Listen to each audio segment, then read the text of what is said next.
Hi, everyone. Welcome to my talk today on migrating legacy software to microservices. My name is Julius, and I am a senior software engineer at DigitalOcean on the network management and services team. And the responsibilities of our team are pretty widespread. We maintain the control plane microservices for DigitalOcean that manage networking configuration for a lot of our products like Droplets, as well as full-on network products like reserved IPs and virtual private clouds. And my goal today is to give a talk on a case study of when my team migrated the legacy backend software that powered our reserved IP product into a new architecture made of microservices. And I hope that from this talk, for those of you who are listening who are software engineers, you can see how this case study could apply to maybe one of your own projects on how you have to migrate legacy software to your own new architecture. Or if you're an engineering manager or CTO or just a leader in your tech organization, how you can take lessons from this case study and apply it to your own work, whether it's migrating architectures or even migrating your whole system to something like DigitalOcean. So let's get started.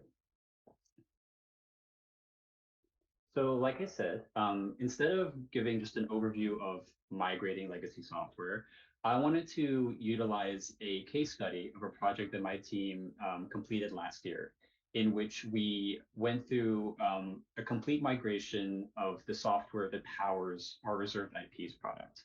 To give a little bit of context, the reserved IPs product we have is actually one of our oldest products at DigitalOcean other than Droplets. And they're really a way for our customers to have a high availability primitive for their infrastructure. Essentially, a customer can reserve a reserved IP and attach it to a droplet, thereby having network traffic go to that droplet. And then if at some point they want to redirect that traffic to a different droplet, they can simply move that reserved IP to another droplet. And reserved IPs for the longest time have been built and maintained using a legacy Ruby on Rails set of applications at DigitalOcean. We've called these applications Cloud and API. And to kind of tell you the difference between them, Cloud is the service that serves the UI in a customer's account at cloud.digitalocean.com. Whereas API is a Ruby on Rails service that serves our public API, so which is accessed by the doctl command, a tool, or Go or Ruby libraries that interface with DigitalOcean's system. And so this product has been housed within these legacy applications, and my team essentially took on this product to maintain, and we quickly realized that it was in need of a revamp to address a lot of concerns.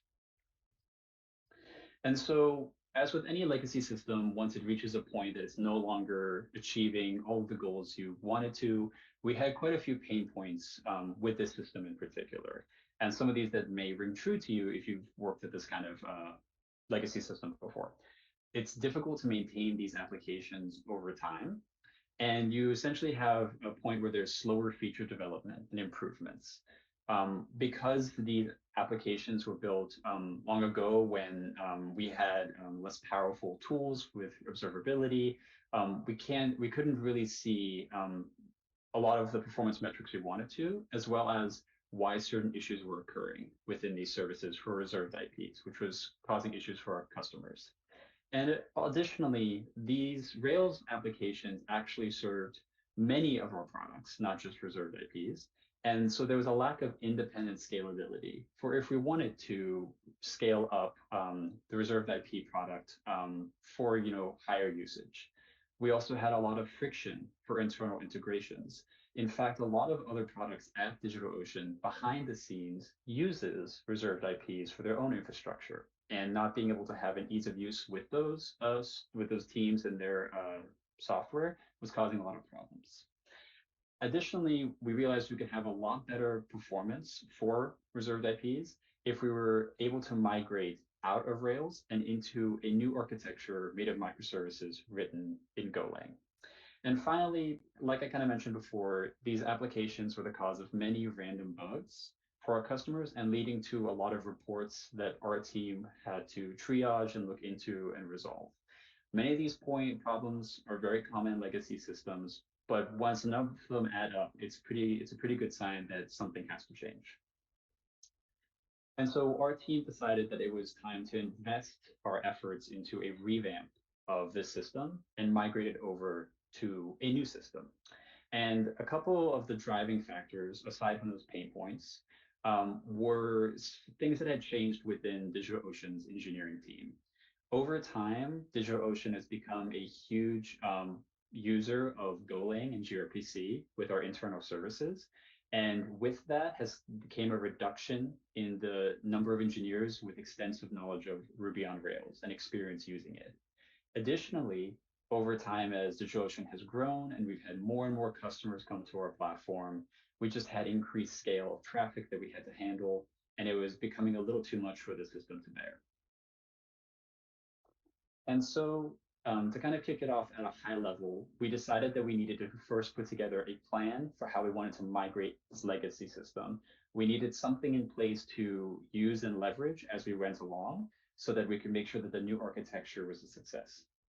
To start off with, after a lot of discussion, we came to the conclusion that we needed to develop a pair of new microservices written in Go that will handle all reserved IP operations for customers. We would design and implement the existing API used by customers into our new services piece by piece. We didn't want to go through many months of developing the new system and then just flick it on for all customers for everything. We felt that that would have a high risk of causing some kind of problem. So instead, we broke it piece by piece and migrated individual endpoints of the API one at a time. We also utilized a test plan to validate the existing API behavior with the new services so that nothing broke for our customers. And lastly, once we had everything in place and tested, we gradually diverted customer traffic to each endpoint of the migrated API, bit at a time, so that we wouldn't have too much of an issue if we discovered a bug. So that was the high level plan. And before we go into more details, I want to give a quick shot of the overview over all architecture of the new system that we ended up building. This is only a very small zoomed in piece of the entire internal system at DigitalOcean. And we'll go into each piece in more detail in a sec.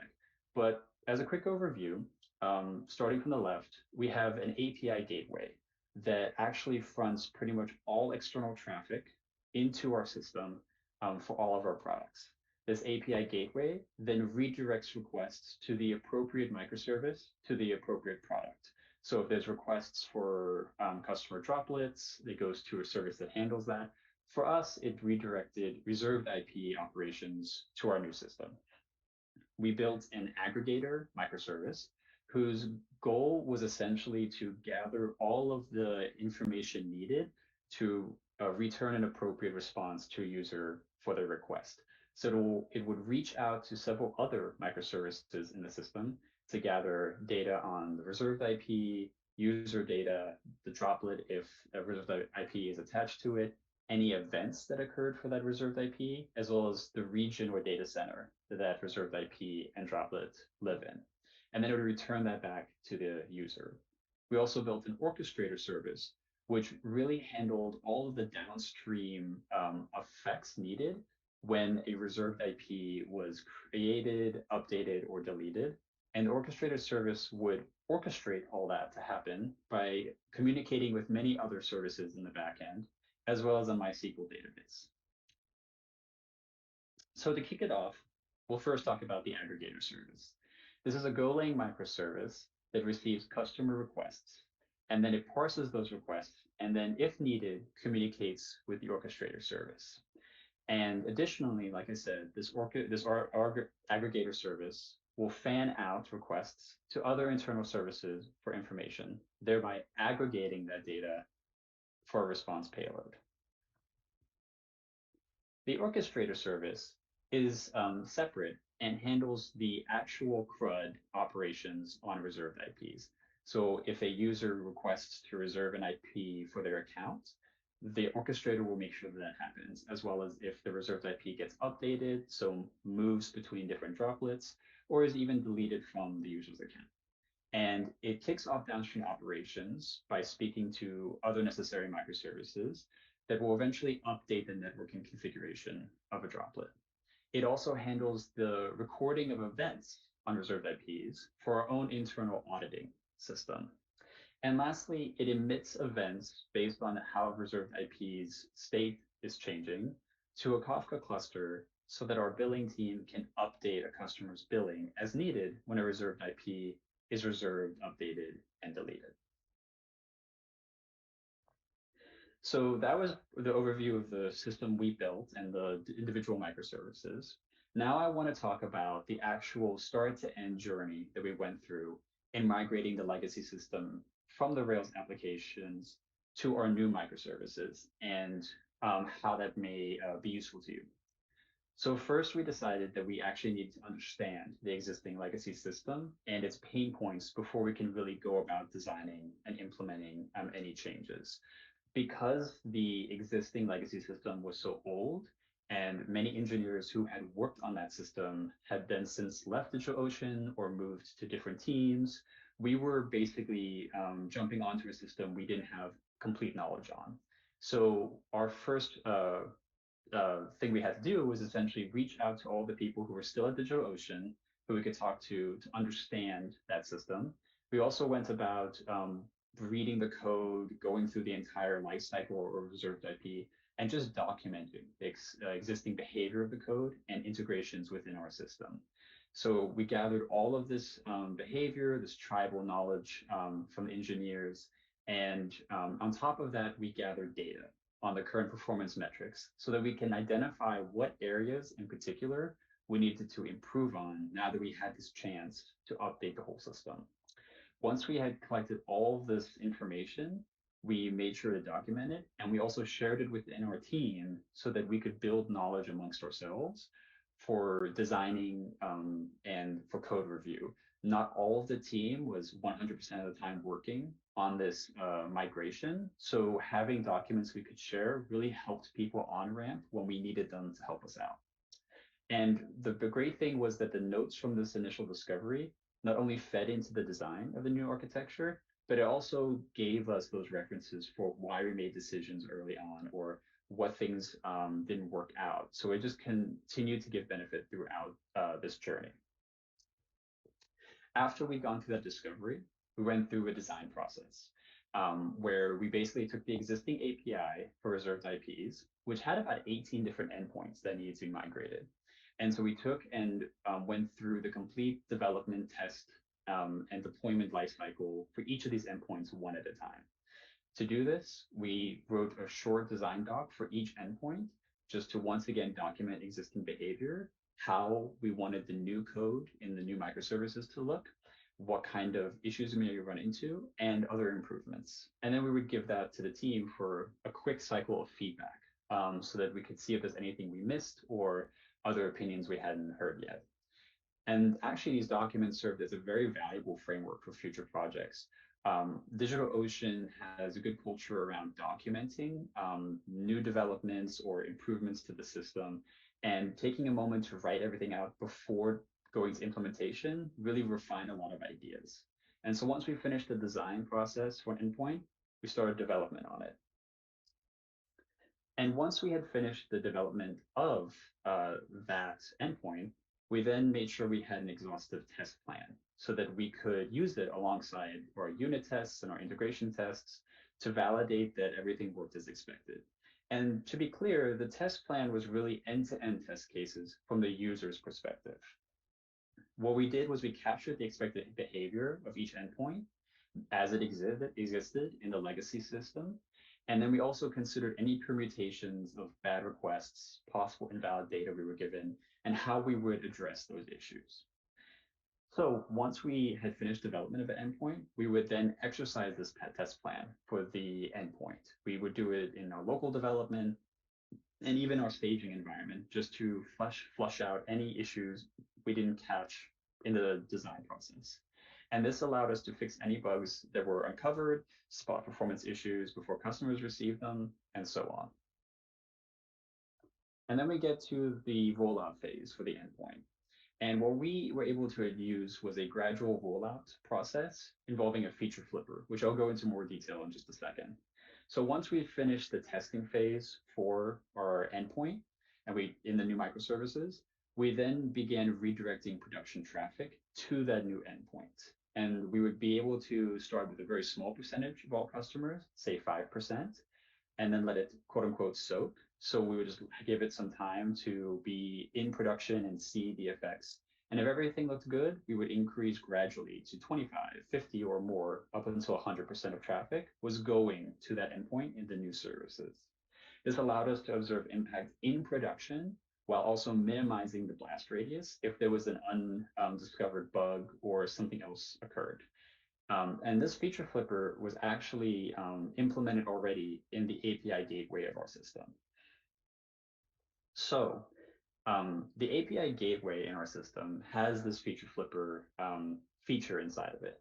And once again, like I said, the API gateway fronts all external traffic to our system and then redirects it to the appropriate service. Well, this baked-in feature flipper allows us to gate specific endpoints for each service from any user. So this allows us to, go ahead and design, develop, and roll out changes to a service, but not have it receive any traffic until we flip it on with this feature flipper. We're able to actually enable specific users or a certain percentage of users. So even when we're ready to have things work in production, we can first enable users like our internal team to do some more testing and playing around before we let actual customers use it. And additionally, if there's any issue when we start rolling it out to customers, we can simply disable this redirection of traffic with a simple click of a button, which was an amazing thing to have if there was ever a situation where an outage occurred and we had to get paged in the middle of the night. Being able to disable, have everything move back to the existing legacy service, and then we can revisit the issue during working hours with a fully alert team was a huge win for us.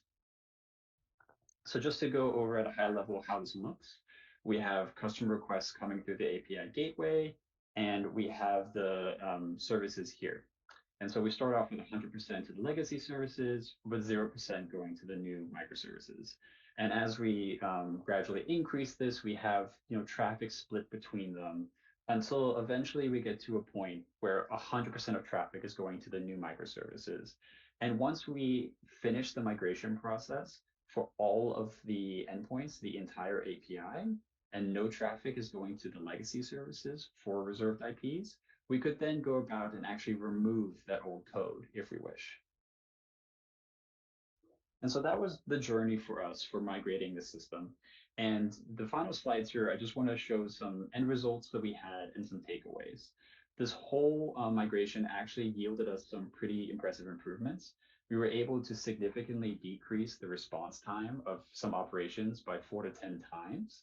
And we had a lot more improved reliability and scalability because now with increases of customer traffic, we can then independently scale these microservices. We had improved performance for internal integrations, about a 50% decrease in response time. And overall, our team had a much better developer experience now that we had these services in Golang, which the entire team knew very well. And we were able to move more efficiently on fixing bugs, addressing customer tickets, and improving performance over time. And so some takeaways from this whole experience that I want to share with you all that you can maybe think about and see if they apply to whatever project you're working on, if you're yourself looking to migrate legacy services, or even move from, let's say, on-premises servers to the cloud. So first, I would say, make sure to dedicate plenty of time for initial discovery and documentation. This is a point where you can gather as much info as you need that will feed into the rest of your work and will serve as a valuable reference for any new team members who want to help out on the project. Really strive to have an exhaustive test plan, which to some of us may sound tedious, but the more that you can test ahead of time, the less impact you'll have for your end users, which will lead to a much better outcome overall. So it's well worth it to spend some time thinking about your test plan, refining it, and utilizing it. Additionally, make sure to capture relevant metrics before and after the migration project. Doing so before lets you notice which spots in particular in the system you want to focus more time on so that you can fix and yield some better results. And then capture metrics after allows you to look back and see, was our time well spent in some areas? Did we get the result we wanted? Or did we kind of miss some areas? And lastly, I would highly encourage you to invest in acquiring, leveraging existing tools, or even building tools in-house that allow you to gradually roll out features.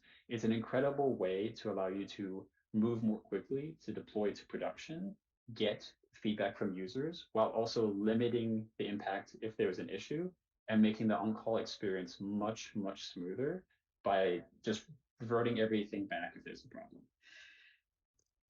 And that's what I have today with this talk. Thank you so much for listening. If you want to reach out to me, you can find me on Twitter at Julius Zerwick. I also have a very fresh and new, so a little empty, but hopefully more posts coming soon, blog on Substack called Software in the Wild. Hopefully more content will come soon. And then if you want to dive more into this project and read more nitty-gritty details, we have a full blog post up on DigitalOcean.com that you can read about right here. I'm sure the slides will be sent out later, but you can also look for it. And that's what I have. Thank you so much for attending Deploy. I'm really looking forward to any questions you may have.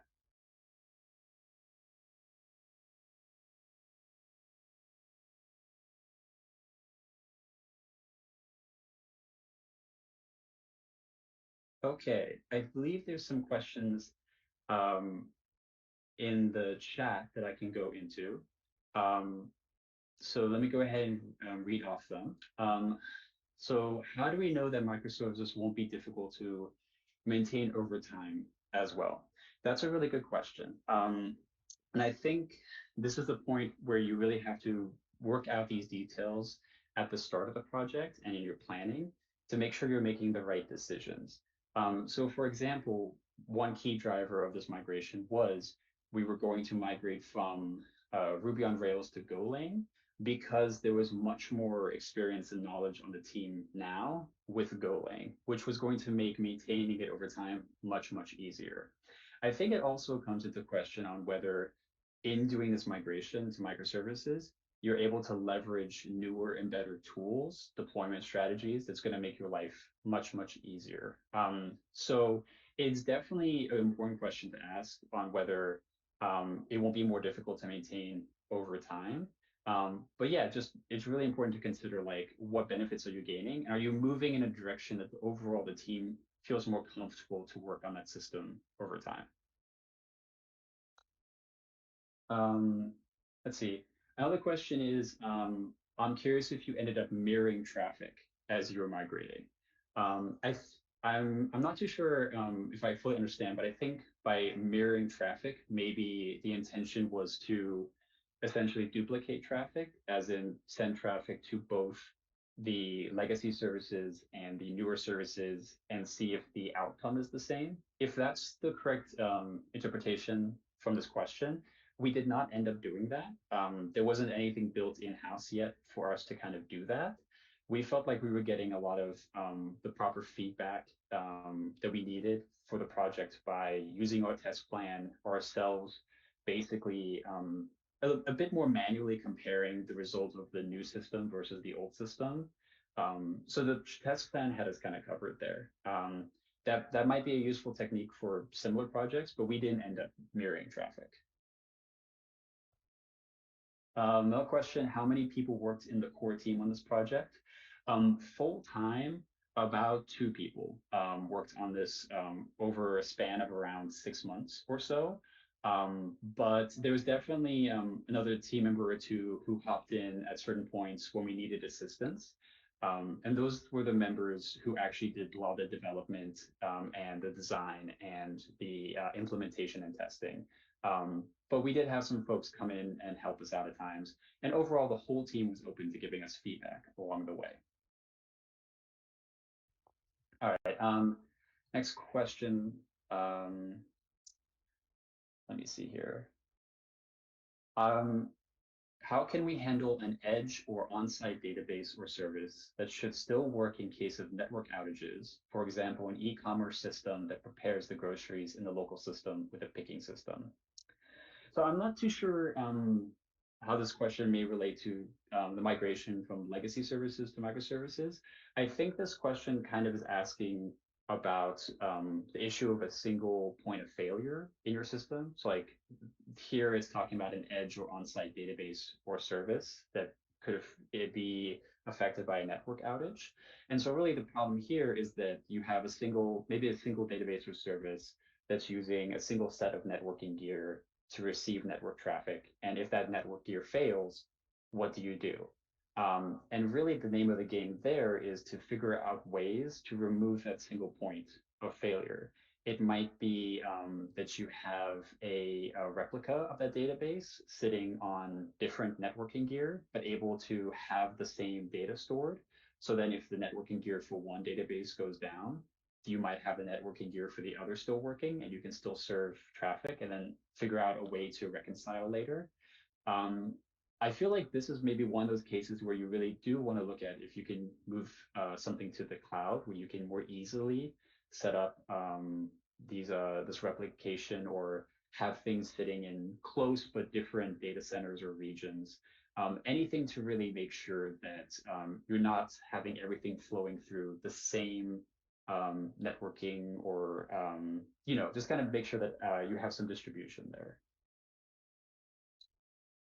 Right. All right. It seems that I am now at time for this, but I am definitely going to be around on Discord for answering any questions there. So hop over there, join the thread to ask questions, and I'll be there. Thank you so much.